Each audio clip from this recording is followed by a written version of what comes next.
Hello dear friends, in this video you will know about rainwater harvesting. 2-minute speech on rainwater harvesting.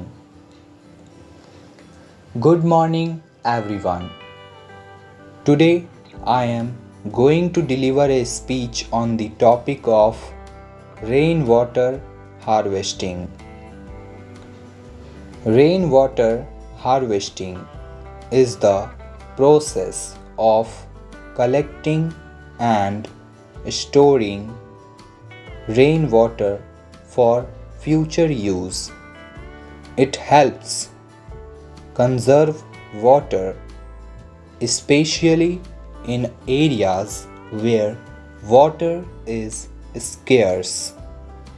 By capturing rain from roofs or other surfaces, the water can be stored in tanks or used to recharge the groundwater.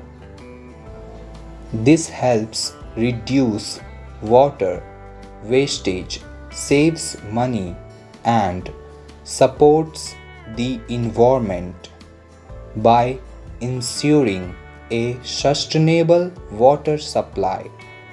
Hope this speech is helpful for you. Thank you. Have a good day.